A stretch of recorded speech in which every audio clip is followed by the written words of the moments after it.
Hello students, how are you? So another important video for you, class 10th. आपने मुझे कहा कि ma'am भोली का कैरेक्टर तो अब नहीं है. जी हाँ, अब आपके जो न्यू सिलेबस है उसमें भोली का कैरेक्टर नहीं है. बट बेटा देखो, आप भी तो आजकल देखो, आप आज एक शर्ट पहनते हो, 2-4 दिन बाद उसका ट्रेंड खत्म हो जाता है. आज फैशन एक चीज़ का है, 2-4 मतलब कि डे बाय डे जो है ट्रेंड, जो है किसी भी चीज़ का ट्रेंड है वो चेंज हो रहा है. तो same is the with your studies also. अब आपकी न्यू एजुकेशन पॉलिसी है. पहले सिलेबस उसका अलग था. अब जो रिसेंट, अब आपने जो फरवरी के महीने में पेपर देने, एग्जाम देने हैं, उसका सिलेबस कुछ और है, उसका पैटर्न कुछ और है ना. तो इस तरह जो पैटर्न है सिलेबस एजुकेशन में भी और जो चेंज होता रहता है, और अकॉर्डिंगली मैं इंफॉर्मेशन आपके साथ शेयर करती रहती हूँ. ठीक है, तो सबसे पहले तो मैं आपको आपका सिलेबस, जो आपके 10th के इंग्लिश के सिलेबस के जो प्रोज के, पोएम के जो भी लेसन्स हैं, सबसे पहले मैं वो आपको बताऊँ. राइट, आपके पास है 3 books, prose, poetry and short story. तो ये भी है उसी में. तो आपको पता है ना कि चैप्टर्स प्रोज में कौन कौन से हैं. Footprint without feet, an excellent father, from the diary of a young girl, long walk to freedom, the sermon at Banaras, पापाचीज मौत, the merchant of Venice. Ghat of the world जो था चैप्टर, वो ऑलरेडी डिलीटेड चैप्टर है. Right, तो इस तरह जो चीज आपको दी गई है उसी को आपने अटेम्प्ट करना है.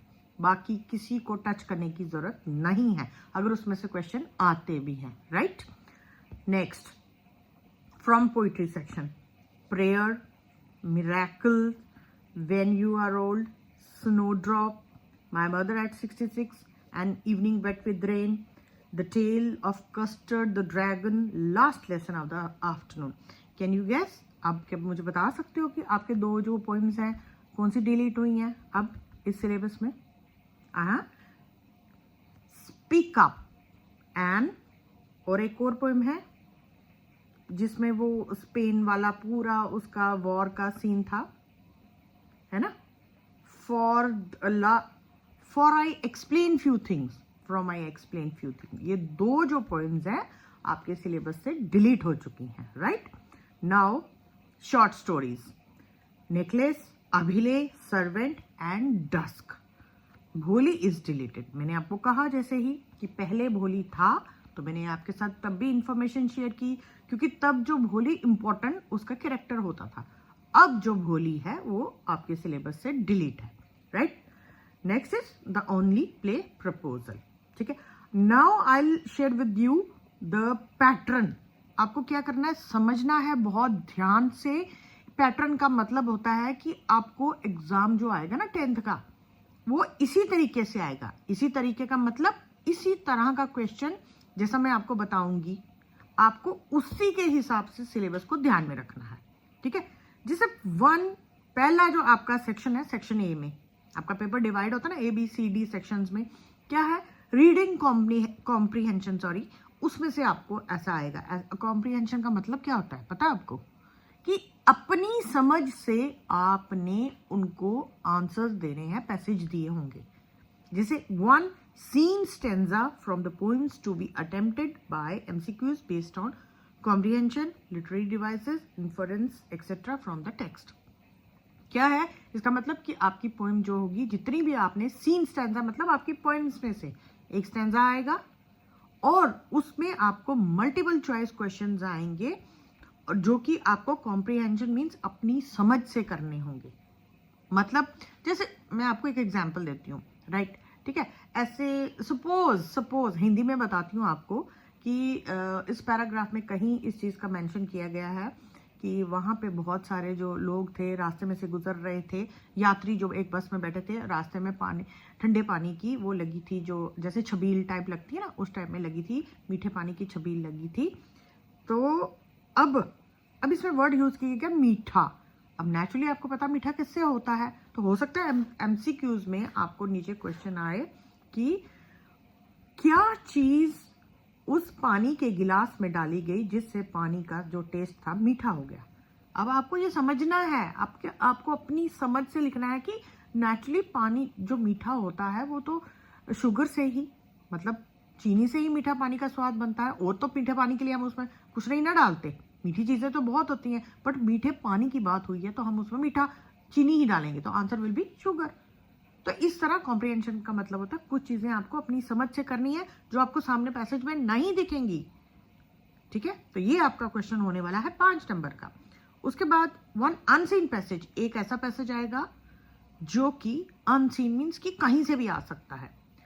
That will B of 400 to 500 words का होगा, वो 400 से 500 शब्द मतलब वर्ड्स होंगे। उसमें भी MCQs, comprehension question, short answer, very short answer, suitable title देना पड़ेगा आपको, 1 वर्ड सब्सटीट्यूशन और वोकेबुलरी इन्फरेंस एनालिसिस, ये सब आपसे, ये भी 5 मार्क्स का। ठीक है, अभी इसी क्वेश्चन को आगे 11th में उन्होंने थोड़ा सा इलेबोरेट करके 10 मार्क्स का किया हुआ है, राइट। उसके बाद एक क्वेश्चन आपका आएगा that will be based on pictures, statistical data, bar graphs, pie charts, histograms to be attempted. इसमें भी एमसीक्यूज और इसमें short answer, very short answer question जो है वो सब पूछे जा सकते हैं। मीन्स कि आपको एक चार्ट दिया जाएगा, हो सकता है वो पिक्चर हो किसी चीज की, है ना, कोई लाइक जैसे कोई लोगो आजकल बहुत सारे चले हुए हैं, बहुत सारी कैंपेन्स हैं, उसका कोई लोगो उस पर डाल दिया जाए, उससे पूछा जाए ये किस चीज़ का लोगो है। अगर ये क्लीननेस ड्राइव का है तो उसकी डेट वगैरह पूछ ली जाए। This is very simple question, ये लास्ट ईयर भी था, बहुत सिंपल क्वेश्चन है, आपको इसमें कंफ्यूज होने की जरूरत नहीं है। तो आपको ध्यान रखना है जो आपका सेक्शन ए है वो है 15 नंबर का। ठीक है, now come to section B. अब इसमें आएगी आपकी ग्रामर, थोड़ा सा मॉडिफिकेशन हुआ है ग्रामर में, लाइक इसमें model, articles, relative clause, tenses, narration, punctuation, मतलब कि आपको करने पड़ेंगे इसके लिए। आप नेचुरली जहाँ भी पढ़ते हो, स्कूल्स में पढ़ते हो, ट्यूशन सेंटर में पढ़ते हो, हमें देखते हो, किसी और को देखते हो, ये सब चीज़ें तो आम है, कॉमन है ग्रामर के लिए। ठीक है ना, तो ये सब चीज़ों को समझ के ध्यान में रख के चलना है, क्योंकि क्वेश्चन कैसे आने वाला है 3 मार्क्स का, filled by using articles, models या रिलेटिव प्रोनाउंस, वहां पे आपको फिलअप्स इन चीजों से भरनी होगी। ठीक है, next is one direct indirect speech, narration जिसे आप कहते हैं, अगर वो डायरेक्ट होगा तो आपको उसको इनडायरेक्ट में कन्वर्ट करना होगा, अगर वो इनडायरेक्ट होगा तो डायरेक्ट में। चेंज द नरेशन जो आप कहते हैं, काफी वो चलता ही आ रहा है काफी देर से। नाउ वन पैसेज और स्टोरी और पैराग्राफ टू बी एडिटेड, मतलब कि वो उसमें थोड़ी सी कोई एरर होंगे, गलती होंगी, कहीं कहीं हो सकता है टेंस की गलती हो सकता है पंक्चुएशन की गलती हो सकता है आर्टिकल प्रोनाउन और मे बी स्पेलिंग्स भी हो सकते हैं। तो ये आपको आने वाला है 4 नंबर का। ठीक है, एडिटिंग जो पैसेज पहले आता था ये 6 मार्क्स का था जब पहला जो था, अब ये आपको आएगा 4 मार्क्स का। तो आपका ये grammar. Now come to section C. Section C में आपका क्या होने वाला है, राइटिंग स्किल, जो बहुत ही इंपॉर्टेंट पार्ट है आपके उसका, क्योंकि जो आपका पहला वो है ना, उसमें आपको रीडिंग स्किल काम आएगी। क्योंकि अगर आपने वो पढ़ा होगा, आप 1 मिनट में उसको पढ़ेंगे, समझेंगे और झट से आपका वो पैसेज हो जाए। बट नाउ अब आपको राइटिंग की जरूरत है, अब आपको राइटिंग स्किल काम में आएगी, क्योंकि यहाँ पे आपको लिखना है। पहला question, dialogues, writing dialogues with the help of hints, क्योंकि आपको वहां पे थोड़े से क्लूज दिए जाएंगे डायलॉग के लिए, जो कि 4 मार्क्स का होने वाला है। लाइक डायलॉग, जैसे मैं आपसे बात कर रही हूँ, मैंने आपको पूछा आपका नाम क्या है, तो आप बोलोगे जो भी आपका नाम है, सपोज करो वो खाली जगह है, बट मैंने आपसे क्वेश्चन पूछा आपका नाम क्या है, तो थर्ड जो मेरा डायलॉग होगा तो मैं आपसे पूछूंगी साकिब, तो आपकी तैयारी कैसी चल रही है। तो मुझे तीसरी लाइन को देख के बोलना है कि माय नेम इज, लिखना है my name is Saqib, right, मतलब हिंट्स इसी को बोलते हैं। Next is one question to be attempted on notice writing. Notice writing की मैं बहुत पहले वीडियो बना चुकी हूँ, बट मैं फिर से आपको दोबारा से बना के दे दूंगी, क्योंकि अब 25 नया सब कुछ नया, तो मैं वीडियो भी आपके लिए नहीं बनाऊंगी, राइट। उसके बाद आ गया आपका message writing. With help of hints. Hints आपको दिए जाएंगे। 2 मार्क्स, 2 मार्क्स। मतलब कि अब आपको ये भी ध्यान रखना है, बहुत लंबा नहीं खींचना है, टाइम वेस्ट नहीं करना है, आपको टाइम को ध्यान में रख के चलना है, बिकॉज आपको पेपर करना है, पूरा अटेम्प्ट करना है, अच्छे मार्क्स लेने हैं ना आपने। तो आपको मतलब जो चीज़ नहीं पूछेगी उसे मत लिखिए। अब जैसे यहाँ पे आपको 50 वर्ड्स पूछा गया है, उसे 80 वर्ड्स का करने की आपको ज़रूरत नहीं है। नाउ लेटर, आपको 2 लेटर दिए जाएंगे, फॉर्मल एंड इनफॉर्मल। इसकी मैं अलग से वीडियो भी बनाऊंगी कि फॉर्मल क्या है, इनफॉर्मल क्या है, करना एक ही है, चाहे आप फॉर्मल करो चाहे आप इनफॉर्मल करो, राइट। उसके बाद आ गया आपका स्पीच। 1 स्पीच, आर्टिकल और paragraph to be attempted on a given topic.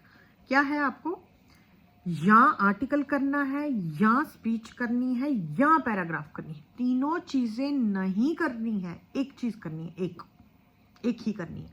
कई बच्चे क्या है, मैं आर्टिकल भी लिख देता हूँ, मैं स्पीच भी लिख देता हूँ, शायद चेक करने वाला मेरे इतना बड़ा लंबा लंबा देख के मेरे को वो दे दे। नो नो नो नो, वो उल्टा देख के परेशान होगा एग्जामिनर की, क्या इस बच्चे ने टाइम वेस्ट किया है, हमारा भी और अपना भी। तो एक ही चीज़ लिखनी है। हिंट्स जो हैं वो हर चीज़ के आपको थोड़ा सा, जो ये पैटर्न है इसमें थोड़ा सा रिलैक्सेशन मिला है, हर चीज़ के हिंट्स आपको साथ साथ दिए जा रहे हैं। 80 to 100 वर्ड्स का लिखना।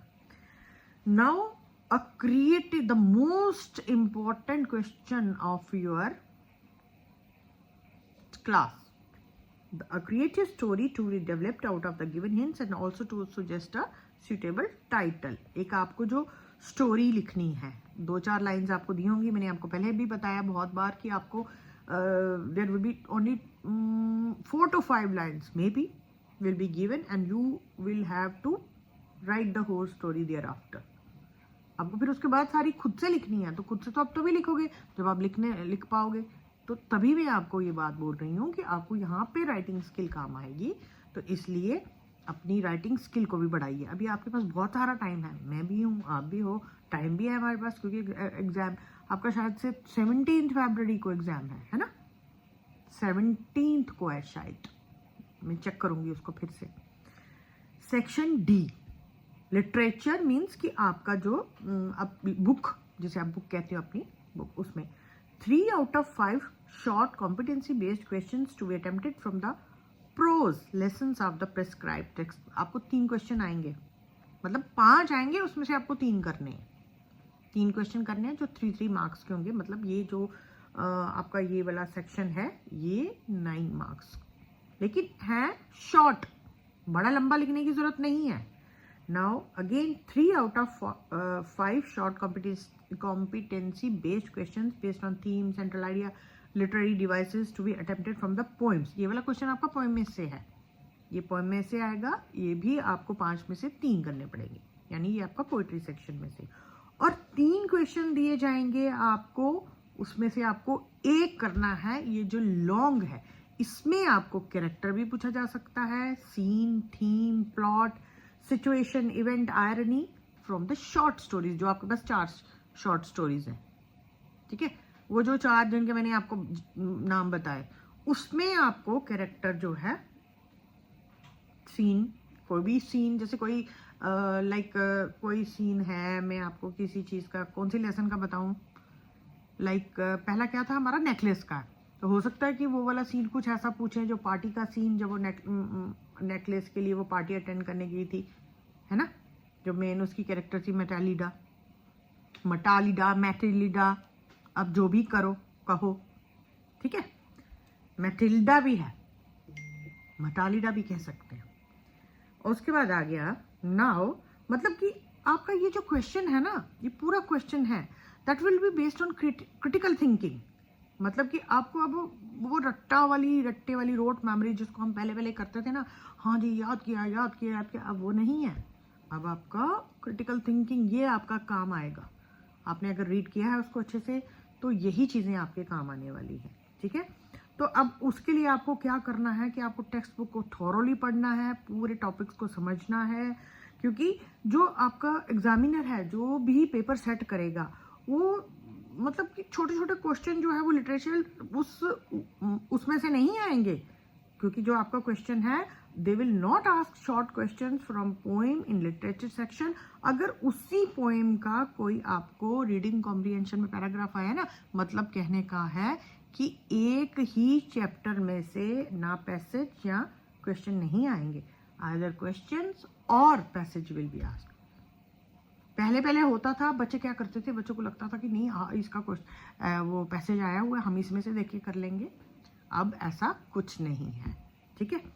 तो अब वो आपको पहले बोला गया कि घाट ऑफ द वर्ल्ड जो है उसको नहीं वैल्यूएट किया जाएगा, वो मतलब वो डिलीट है, अब उसे छोड़ दीजिए। तो बाकी आपको पता ही है कि आपकी जो इंटरनल असेसमेंट है 20 मार्क्स की है, वो आपके स्कूल से, जिस भी स्कूल में आप पढ़ते हो, तो आपको वहाँ से मिलने वाली है। सो बेटा, मैं आपको फिर से कह रही हूँ कि अगर आप मुझे थॉरोली सुनते हो ना, तो आप एक बार मेरे ऊपर भरोसा करके देखिए, राइट। क्योंकि जब मैं आपसे जुड़ी थी ना, शायद मैं कोरोना के पीरियड में आपसे जुड़ी थी, बट अब मुझे आपके साथ आपके लिए वीडियो बनाना बहुत अच्छा लगता है, क्योंकि मुझे लगता है कि इससे शायद मैं आपके किसी ना किसी काम आ सकूं, और मैं आपके लिए मेरी बनाई हुई वीडियो 2 बच्चे देखें, 4 बच्चे देखें या 10 देखें, जो भी देखें, एटलीस्ट बीच में एक आध बच्चा जो है उसको तो कुछ ना कुछ बेनिफिट होता ही होगा ना। सो मेरे साथ बने रहिए ताकि मैं आपके लिए और वीडियो बना सकूं। Thank you.